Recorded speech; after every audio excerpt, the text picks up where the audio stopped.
Hello and welcome everyone to another StarCraft 2 England cast.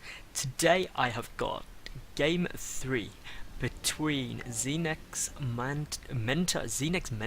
what am I on about? ZeNEXmenta and xSixSleep. Now, Sleep is the red Zerg in the bottom left and Menta is the blue Protoss in the top right, and as I said, this is Game 3. It is a best of 3 match as well. It is from the Zotac Cup, and it's awesome. If you haven't watched the other 2 games, I don't quite know why you wouldn't have done. They're in this playlist. Go and give them a watch. Well, go and watch them because I'm going to give you spoilers now. So pause. Thank you. Yeah, Game 1 was sick. It went to Sleep. Sleep just made so many Mutalisks. It was just crazy. He made them everywhere. He just went mad. He harassed everywhere. He did Zergling run-bys. It was brilliant. It was really, really nice to play. Then Game 2 on Teldorim Altar went to Menta. It went to a crazy mad base race. Then they just kind of expanded everywhere.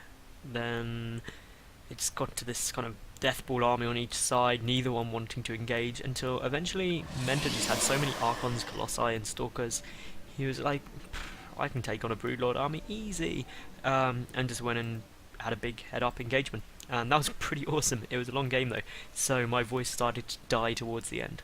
Anyway, we will see here that Sleep, is he going to go? No, he wouldn't go hatch first. He is! He's going to go hatch first. So this is quite a brave move. I say brave because obviously you can get a pylon planted here and a cannon, and then you die.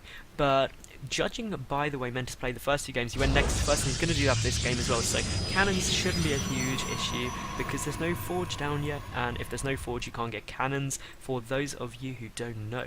And really, when is Sleep going to get that spawning pool? Well, there we go, it's a 16 spawning pool, so this is pretty much a Terran style opening you do. You would open this way against a Terran player with Zerg with the 15 hatch 16 pool, because it means you get both queens at the same time. And here comes this probe. The drone has seen it though, and this is the point where Sleep is like, oh shit, oh shit, oh shit, please don't pylon or cannon me. And he's going to be safe because obviously the forge isn't yet down, although it's about 2/3 done. So essentially this drone here is just sitting there watching and being paranoid, and there's nothing wrong with being completely terrified of being cannoned because there's not much you can do about it. Now, I mean, this map, it's a nice map. You can come down here to take a 3rd base pretty damn easily, but there is this ramp up to it. There's also this back entrance, so it can be a nightmare to defend. I'd actually say that defending the 3rd base for Menta is a huge problem because, well, he can't just wall off, because there's this back entrance. There's also this entrance into his natural. There's just so many ways in that it can be really hard to hold it against the Zerg player. Meanwhile, for Sleep, he's not going to have too much of a hard time defending his 3rd base because he's got a very mobile army. He can join this area up with creep. He's just going to be pretty happy, and I'd imagine this is why he chose the map. I believe it was his map choice. Meanwhile, we've got the 2nd gas on its way down here, so 2 gases up there for Menton's kind of boosting our probes ASAP, and here comes the 2 queens. They have just popped out, so we're just seeing Jex everywhere. The 1st gas coming out now for Sleep, and this is still a much nicer timing for that gas, although I would have loved to have seen this hatch come out earlier. As you can see, it's 5 minutes when this hatch is coming down. Ideally, you want to be getting that at around 4 minutes 20. That is the optimum time to get that 3rd hatch down against a early expanding Protoss. Now, this is a really, really early +1 coming down, so I'd imagine we're going to see some super early harassment, probably a lot of Zealots, because obviously with +1, Zealots 2-shot Zerglings, and that makes the Protoss player very, very happy. And who can blame him, because if you can go through Zerglings like a hot knife through butter, you win games, and that's always fun. Now, these 2 queens did actually each plant down a creep tumor, so this is just to try and join up the 2 bases, the 3rd and 2nd base, just to allow better defense, and I think that's a good move. Meanwhile, these 2 Zerglings, well, they're running around checking for pylons, and again, that's just some really, really solid movement by Sleep, because if you are pyloned and you get a warp in, you can lose, but he needs to be careful of this pylon up here. It's still close, but it's a considerable run distance still, so not a huge issue. But again, this is just everything here. The chrono boost coming out on that warp gate research is just screaming that there's going to be some early Zealot pressure, and what else is screaming it is the fact that he's up to 5 gates now. 5 gates, there's going to be some really early pressure, but this Overlord, of course, has vision of both the Cybernetics core and this Forge, knows that the upgrade is coming out, and knows that Warp Gate tech is coming out, so he can prepare appropriately for super early, heavy gateway pressure. And this pylon, though, he hasn't been able to prepare for because he hasn't scouted it, and that could be a big problem. Neither has he scouted this one, so he's running around and he's seeing a lot of stuff. And oh my god, we've got a DT Shrine. That makes me so happy. That wasn't actually a gateway. I assumed it was. It's a 4-gate push, but it's gonna be DTs. That is just crazy sick. And he's got the evolution chamber coming out. And every game so far, Sleep has put down a spore cooler at every base in preparation for kind of air rush or DT rush. But if this is the one game he doesn't put down spore coolers, it would be hilariously terrible for him. Meanwhile, well, what's going on? We've got this first warp in of Zealots. Some DTs will probably follow this up. These Zealots are going to be hella scary, but here comes the Zerglings. They're going to see the pylon and the Zealots, but what are they going to be able to do? Because +1 is finished, so those Zealots 2-shot the Zerglings, and this is just not a nice position here. And in comes some more Zealots, because Zealots are really good in high numbers, especially when there's no roaches on the field. 3 roaches are on the way out, but here comes the Zerglings. They're going to try and pick off that pylon, but what they are doing is delaying how long Menta has between actually going into attack, and it gives him a chance to try and get up some roaches, but there's just so many Zealots there, and look how many roaches and Zealots are forcing how many roaches and Zerglings. Get that sentence out in one go would be a miracle. And I mean, Sleep is going to clean this up, but he just had to invest such a considerable amount in getting up roaches and Zerglings that obviously that's resources that aren't drones. Now obviously that the DTs are in there and they just snipe down that spore cooler, so this natural base is gone. There is literally nothing he can do. Sleep, he does have Lair nearly finished. They will be able to get a Overseer, but until that point he won't be able to do anything, and essentially he's picking off everything there, and that is a nasty loss because it puts him back on equal bases with Menta. Obviously though, the one thing I would say is that Menta has invested a lot by getting DTs. He's not got his own third base and he's got a lot that could go wrong, but there is this spore here. If he focuses down that spore he will be fine, or he can just focus down the queens, and then nothing can attack him. But here comes the Zerglings, and I think he can actually pick off that hatchery if he is really careful. But here comes the double Overseer, so the DTs are no longer going to be a threat at all. Just for the satisfaction of any Zotac player who has been killed by a DT rush, you can watch them die, because that always makes me happy. But here we go, so we'll go down, and obviously that will save the day. The lovely Overseer saving the day. This pylon is still up, the other one has been taken down. Meanwhile, there's just some DTs running around, clearing up Zerglings and allowing Menta to get his third base up. This is really heavily cannon, +2 on the way down already. We've also got Blink nearly finished. We've got a lot more gateways. That is going to take him up to 7 gates. And a lot more pylons around the back to prevent the supply block. And really this is nice, but a gate cancel forced up here by the Zergling run by, so good play by Sleep. Sleep does have the supply advantage, but he is on equal bases. He's getting his natural base up as quickly as possible, dropping down some more spines just to defend against any more pressure, but this could actually be quite a scary push. I mean, if Menta does go completely all in, which essentially is, because he doesn't have this third base, he is all in with anything he does, because he's just got so many warp gates up that those 7 warp gates and no robo, if he's going to put some pressure on, he's going to have to do some damage, because even though he took out this natural base, he is just so delayed in this third base at 12 minutes 20, it's just so late. Meanwhile, he's double expanding. Now that is good. This could really bring Menta out of a kind of all-in situation, but haven't got anything here. We've got DT, but he doesn't quite finish the wall off, and that is going to be a huge problem, but luckily that warp in of Stalkers will force back the Zerglings. That +2 nearly finished up there as well, and finally the natural base back up there for Sleep. Sleep getting that ventricle sacks, which is of course drop tech, and who can blame him, because the Baning drops have been super effective in games 1 and 2. Well, not super effective, but they have been somewhat effective. Hasn't been able to quite get the money on the Stalkers though, because really Menta's had insanely good control with Blink and also just running away and stutter step to avoid getting too much damage done there. Now, this Dark Templar Shrine hasn't actually been used for anything other than DTs. I mean, I would have liked to have seen some Archons thrown in. That would have extended the use of that Dark Shrine. But here we go, these Stalkers moving forward. They are now +2. what upgrades have we got? Well, we've got +2 melee on the way, +2 missile attack, and +1 carapace is finished. And here comes a lot of banelings. So again, Sleep really favouring this baneling drop type of play. And that Overlord is going to get taken out before it sees anything at all. The 3rd base up and running for Menta, so is that 4th base. Now, in all honesty, this hidden 4th base could be game changing, because essentially now Menta is 1 base up. As a Zerg player, being on equal bases with a Terran or Protoss for any length of time is bad. Being a base down is awful, in all honesty. Can't get much worse for you there. Now, the banelings are getting loaded up. This Zergling's still vigorously patrolling. I bet Sleep, when he watches this replay back, is going to wish he had one up here as well. But meanwhile, this army for Menta is looking seriously scary. And once the Colossi start coming in as well, he can have big problems. Extended Thermal Lance is about a 1/3 done, and he doesn't really want to engage ideally until he gets more Colossi, because essentially if there's a lot of Zerglings, he could lose these Stalkers, and the Colossi really deals with the Zerglings incredibly well. Barrow on the way down here as well for Sleep. The 2/2 attack upgrades for both ranged and melee on the way out for Sleep. Menta, well, he's got the +2. No more upgrades are being produced yet, and obviously you want to get as much as possible. There was an attempt at a baneling drop there.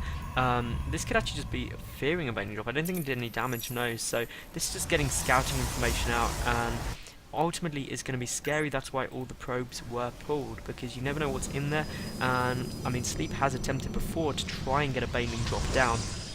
Now, this is the 4th base here for Sleep, and he wants to try and get that down, because obviously then he would be on equal bases again with Menta, but he's already got a fire lot down, and here we go with big engagement, but those Colossi are just scaring back those Zerglings. That Overlord will get picked off, and every Overlord you kill is just free money, a lava, and ultimately just a pain. But this hidden 4th base for Menta is less hidden now than he would like, and is going to go down. But this is, of course, allowing Menta to get an incredible position in order to cut off his army from retreating. But he has to be careful. He doesn't want to take too much damage. He has to really be quite careful of the baneling range, because that can do tremendous damage. But still, Menta's just playing this nicely. He's nearly maxed out as well, and if you max out as a Protoss player before, I mean, even a maxed out army versus a maxed out army will usually go in favour of the Protoss rather than the Zerg, but more so, I mean, if you've got more army than the Zerg player, then it's definitely going to go in your favour unless you're doing something crazy wrong. And one thing you can do as a Zerg player is just build so many banelings that you can just 1A all the way over. Because seriously, when you get that many banelings, you can't not win an engagement, unless the force fields are amazing. And if you load them up into Overlords as well, force fields don't matter either, so this could be a crazy engagement, and it's all going to come down to how well Menta can defend this. And is he going to go for it? Yeah, he is. And oh, one Overlord goes down to try away another one. And actually, Sleep hasn't built enough Overlords in order. He's going to get so badly supply blocked if all of those Overlords do go down. A couple of banelings are connecting already, and those Colossi aren't just able to run away quite quickly enough. But those Overlords are chasing after the best they can. There goes a forward blink, and I'm not sure that was the best move, because that just means that that Bane range can come down so aggressively. But are there enough banelings to clean this up? Well, I don't actually know. It looks like this has gone very much in favour of Menta, and a couple more Overlords could get picked off, and I mean, that could just be Sleeping very badly supplied block. A great blink forward comes down there, and just how many Overlords have been lost here? I don't actually think it was worth it there for Sleep. He's also about to lose his 4th base, which will again put him 1 base down to Menta, because Menta's 4th base is about to be up, and that is not a good position. I mean, I would, if I had to call this right now, I'd say this is strongly in Menta's favour, purely because he's killed so many Overlords. It's supply blocking Sleep, but Sleep coming back with a massive Zergling counterattack. This is a lovely move, absolutely brilliant, and well, it's just going to do huge damage. Ultimately, if you take out 4th base, it couldn't be cancelled because it's finished, then you're re-leveling this up, and that is exactly what Sleep needed to do to stay in this game. And wow, this game is going to get crazy close. And here we go, Menta just coming down, checking that 4th base, maybe it's still definitely dead. He's just picking up some creep tumors, denying that creep spread, which again is brilliant, because creep not only gives Zerg units more speed, but it also gives vision. And that vision and map control is not something you want. A lot of Baning's being morphed in, but frankly, Menta's got a lot of stuff. He's also got +3 weapons, ground attack finished against 2-2 for the roaches, and I think it's 2-2 as well for melee. So upgrade wise, it is in favour of Sleep just purely because of the armour upgrades, and I mean 2 more hatcheries on the way down here for Sleep. Menta getting up his 4th base, or trying to get it up again. Meanwhile, a probe transfer is going down, a lot more cannons being added in, and here comes some Archons. So no even attempt to use Storm or anything like that, just going to make a whole load of Archons. That overall going down, and if we take a look at the loss tab, well, this is actually quite considerable. Just under 5,000 more resources lost there for Sleep, and unless you're a base ahead, you can't afford to lose more resources. Obviously, if you've got better income, you can, because, well, you can reproduce and you have cost-ineffective engagements. But if you are down in bases, then you can't. Now, there is this Overseer here, so those DTs won't be able to do anything, but obviously, Menta did just manage to take out this hatchery, and both players are just playing very, very nicely so far. And I mean, Sleep, he's pulled it back. I was pretty much ready to count him out there, but this is a great position for Menta. Those Colossi can use the cliff walking ones. Be careful with that one. Doesn't want to lose a Colossi here. That would be very, very, very bad indeed. There's one changeling there as well. I didn't actually know the changelings could operate watchtowers. That is something new I have learned. I was unaware of that. So that is a useful bit of information. Something that could be useful one day. Anyway, we will just see the Menta. He's got his 4th base up, and again, that means he's still on equal bases with Sleep. Exactly equal supply. What's the worker count like? Well, actually in favour of Menta as well, and we've got a fleet beacon coming out, and that means one thing and one thing only. We're gonna see a mummy ship. We may see carriers. I live in hope that it'll be carriers, and I don't actually think there is an infestation pit anywhere. If you see one, do let me know. But there's a Hydroden. But no infestation pit, and ultimately that means no hive for a long, long time, and that is not good for Sleep at all. The sheer fact that this entire series he's really not been using infestors very much, or even getting his infestation pit up in a good time, and that lack of tier 3 units is really going to hurt him, because he's not going to have the stuff to deal with the Colossi Archon army and the Stalkers with those upgrades can be so effective. But here comes the Bane Ring, and that is doing massive damage. That's the best damage it's done in this entire series. But still, I think that actually, no, Sleep is definitely coming out on top here. That was, well, that Bane Ring really, really swung in favour of Sleep. It just made that entire engagement go completely opposite, and ultimately Menta, he's lost all of his army, which is never a good spot, especially losing all those Colossi. He has got a mothership on the way, but it's going to come in time, who knows. The Hydras are there, and obviously the Hydras are going to be stupidly effective when there aren't Colossi. Now that DT will get taken down. It did manage to snipe off 1 or 2 drones first, but still, this is absolutely mad, because without those Colossi, the Hydralisks are going to be just so effective, and, well, this is going in favour of Sleep now. This is madness. It's Sparta. I hope someone got that reference. Well, of course everyone did. This is the internet. Yeah, so coming back to Menta's base, he's chrono boosting out that mothership, and that mothership could just turn around and swing the favour back in Menta's favour, but there are those Overseers, and, well, the infestation pit has just finished up. Exactly where it is, I do not know. Come on, where are you? I know, I saw it go down. Oh, there we go. I was just right under my nose.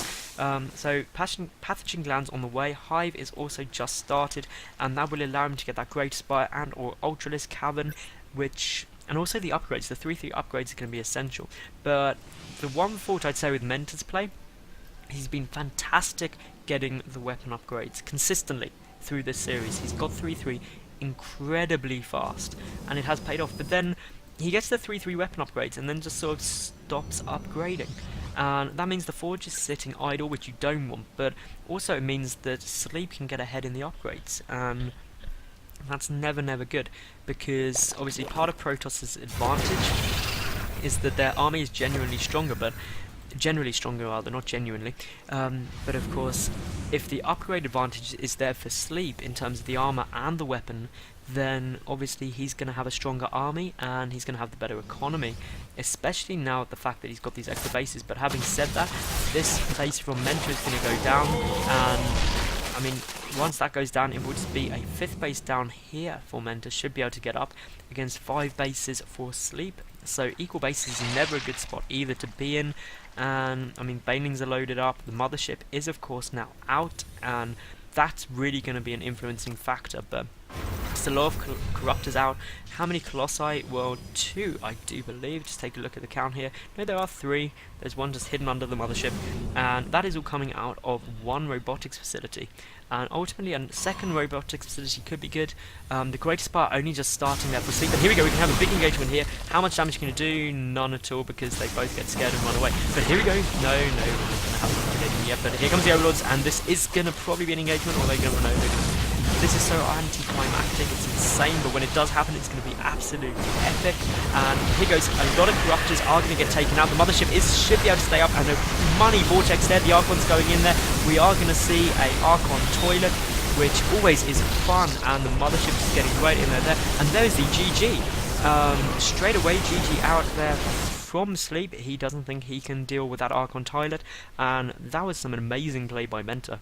And that means Menta does take the series and will go forward. So thank you very much for watching. If you did enjoy this, give it a thumbs up. Please subscribe to my YouTube and also follow me on Twitter. Also leave any comments what you think would make the casts better. Any games you've got, obviously on my YouTube channel there's an email address to send any replays to. So yeah, brilliant. Thank you very much for watching. I hope you did enjoy, and tune in again. Bye for now.